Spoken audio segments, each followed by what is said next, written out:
Hello friends, स्वागत करता हूं आप सभी का भारत की राज्य व्यवस्था की सीरीज में। इसमें हम ऐतिहासिक पृष्ठभूमि के बारे में बात कर रहे हैं। हमारे दूसरा लेक्चर ब्रिटिश शासन से संबंधित शुरू कर रहे हैं। इससे पहले कल की वीडियो में हमने 1773 का रेगुलेटिंग एक्ट के बारे में पढ़ा था और उसके बाद 1781 का संशोधन अधिनियम जाना था। उसी श्रेणी में आगे चलते हुए 1784 का पिट्स इंडिया अधिनियम और 1786 का अधिनियम के बारे में आज हम बात करेंगे। देखिए, 1773 से इन्होंने रूल करना, नियम बनाना शुरू किया। 1773 में रेगुलेटिंग एक्ट के थ्रू इन्होंने कानून बनाने शुरू किए। 1781 में संशोधन अधिनियम लेकर आए और उसके बाद 1784 में ये पीट्स इंडिया अधिनियम लाया गया। क्या था इस नियम में? सबसे पहली बात तो पीट्स इंडिया एक्ट। पीट्स ये वहां के तत्कालिक ब्रिटिश प्रधानमंत्री के नाम पर रखा हुआ है, जिनका नाम था विलियम पिट्स। विलियम पिट्स ब्रिटेन के प्रधानमंत्री थे। यही ये बिल लेकर आए थे और इन्हीं के नाम पर इस बिल का नाम पिट्स इंडिया अधिनियम रख दिया गया। इस अधिनियम में गवर्नर जनरल की परिषद की संख्या 4 से 3 कर दी थी। वो परिषद जो हेल्प करने के लिए बनाई गई थी गवर्नर की, इसमें प्रॉब्लम क्या थी? 4 से 3 क्यों की गई? जब 4 थी तो इसमें बहुमत से निर्णय लिया जाता था। 4 सदस्य थी और एक गवर्नर थे, यानी कि टोटल 5 सदस्य हो गई थी। अब बहुमत में क्या हो रहा था?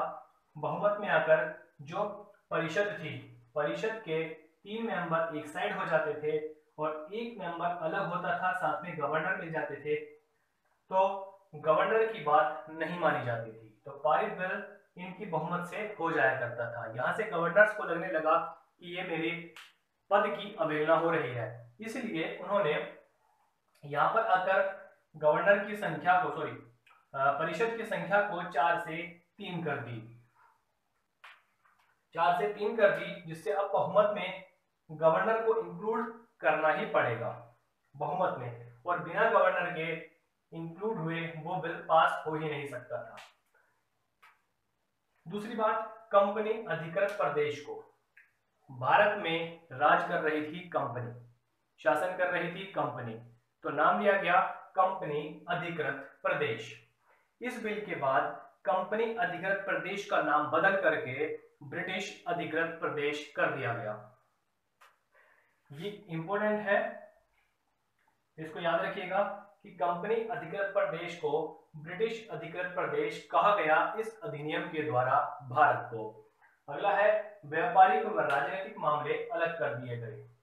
व्यापार करने के लिए किसे? व्यापार करने के लिए कंपनी को ही कहा गया, लेकिन अब राजनीतिक मामले नियंत्रक बोर्ड के हाथ में आ गए, यानी कि बोर्ड ऑफ कंट्रोल के हाथ में चले गए। बोर्ड ऑफ कंट्रोल एक ऐसा पद था जो इन पर निगरानी रखे हुए था, कंपनी पर इनकी स्थापना कर दी गई थी। तो ये था हमारा पीट्स इंडिया अधिनियम। इसके बाद आता है 1786 का अधिनियम। 1786 के अधिनियम में क्या था? देखिए, लॉर्ड कॉर्नवालिस, यहाँ पर गवर्नर चेंज हो जाते हैं, यहाँ आते हैं Lord Cornwallis.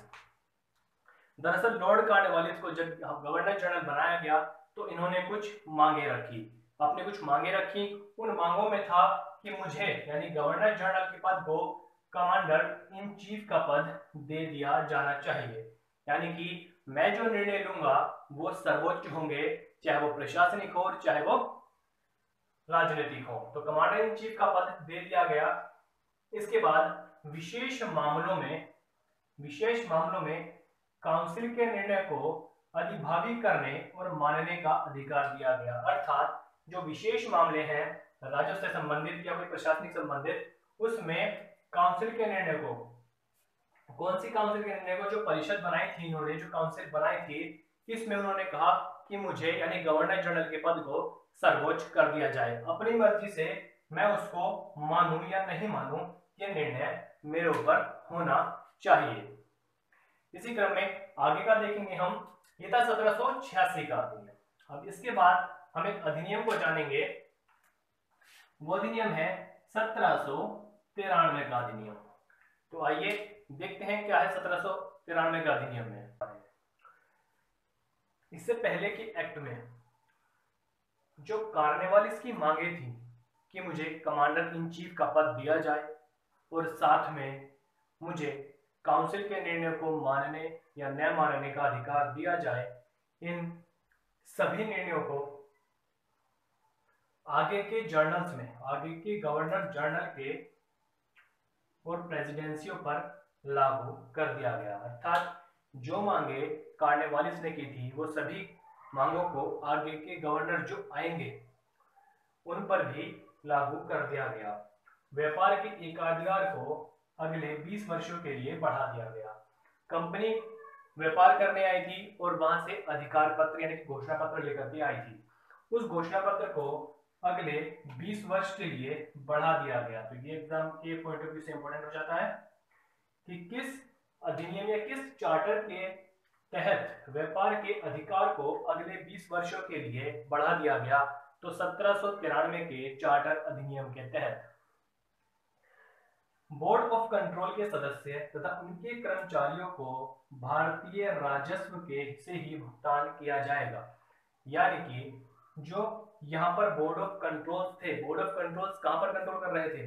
Board of controls के सदस्य जो थे, उनके कर्मचारी जो थे, इन पर निगरानी के लिए, कंपनी के कर्मचारियों पर निगरानी रखने के लिए जो बनाया गया था, उनकी सैलरी भारतीय राजस्व से दी जाने की मांग की गई, क्योंकि वो लोग कहते थे कि हम भारत के लिए काम कर रहे हैं, इसलिए हमें या उन्हें जो सैलरी है वो सैलरी भी भारतीय राजस्व से दी जानी चाहिए।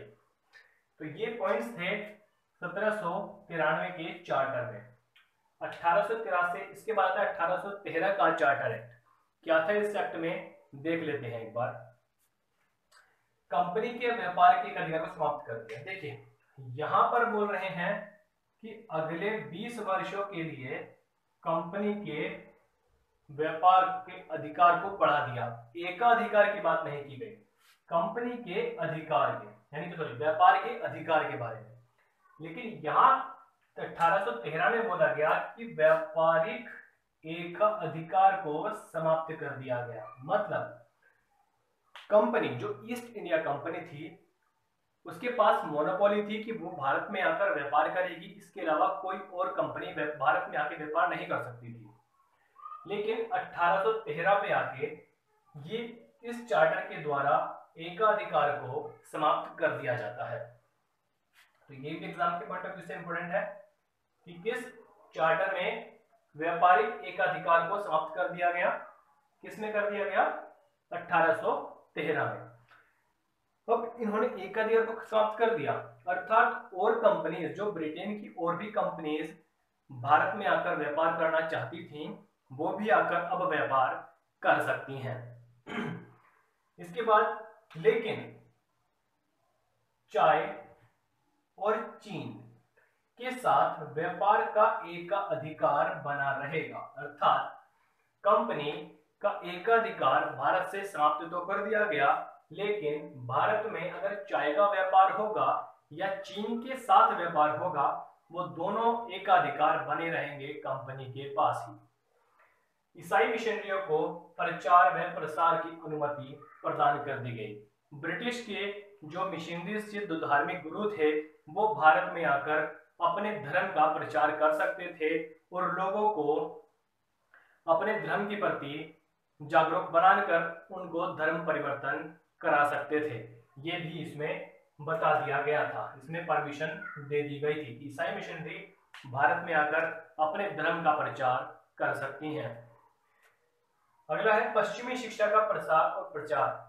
पश्चिमी शिक्षा यानी कि वेस्टर्न एजुकेशन का प्रचार और प्रसार सबसे पहले इसी चार्टर के अधिनियम से आता है कि वहां की शिक्षा को भारत में अप्लाई किया जाए।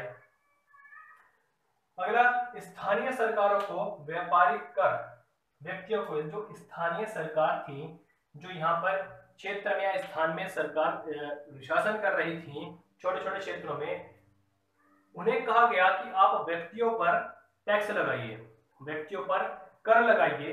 अगर कोई व्यक्ति कर देने से मना करता है या अपना कर नहीं चुकाता है तो आपको दंड देने का भी अधिकार है, आप उसे दंडित भी कर सकते हैं। तो 1813 का चार्टर एक्ट इंपोर्टेंट, बल्कि वेरी इंपोर्टेंट हो जाता है एग्जाम्स के पॉइंट ऑफ व्यू से। इसमें सारी वही चीजें हैं जो एग्जाम्स में बार बार पूछी जाती हैं। एकाधिकार को समाप्त किया गया।